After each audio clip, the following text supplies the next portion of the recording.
this work in Austin at Women in Their Work in the fall, like right after I started here.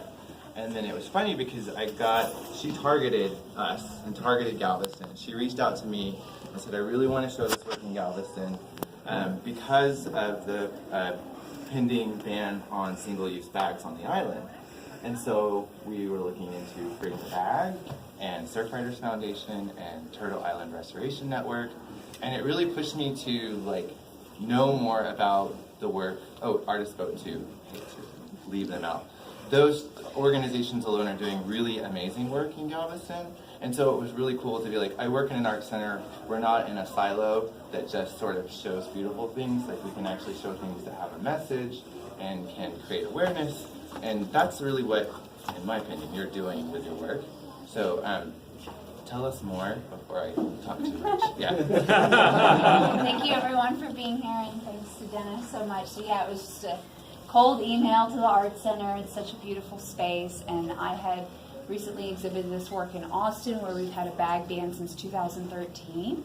I've been making this work since 2014, so my material has been hard to come by. So what you see here is that all of my friends through college, through my Instagram, through my family, have helped me collect these plastic bags. And through this series, Plastic Planet, we've diverted thousands of bags from the environment. I have always been fascinated by the natural world, always knew I was an artist, named after an artist, and I've been sculpting animals from clay ever since I was a little girl.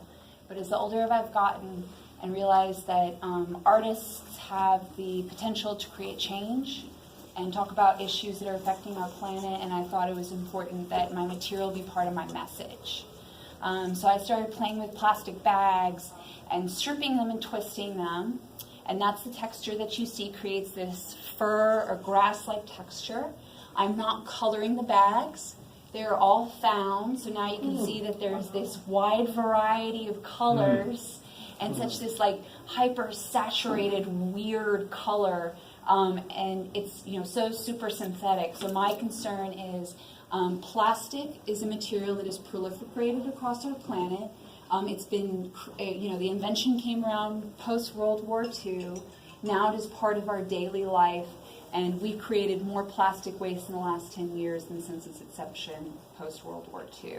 This is a material that does not biodegrade, it photodegrades. So that means with UV light hitting it, it turns into smaller and smaller particles that we ingest. So now this has become the part of bodies of all living things. So I created this twisted plastic forest, thinking of that all things that are organic are slowly becoming synthetic.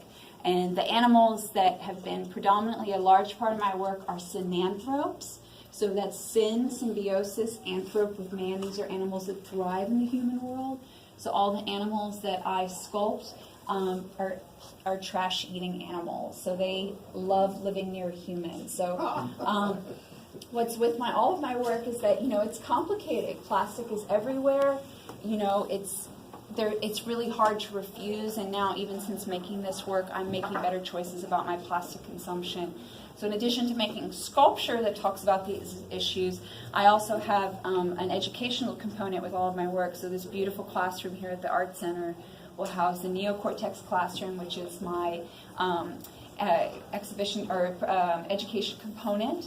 I do workshops with local organizations, and Dennis was really supportive of me reaching out to the organizations here in Galveston that support banning the bag, and also you have incredible biodiversity in Galveston. You have 5 different sea turtles that come and nest here. Ever since I've just been here since Wednesday, but I can't stop crocheting all the seabirds that exist in Galveston. So this is a really unique place. I even have ancestors that came through Galveston. So in addition to seeking out, trying to find cities that are considering a bag ban and bringing my work there to create a call to action. So this spring I brought my work to New York City as well as Galveston because y'all are considering it, and have these conversations. It is complicated, but if humans are capable of creating the worst for the environment, we'll also have the power to transform it for the better, and that's all through education and making better choices, right? So, so thank you for having me in Galveston. Yeah.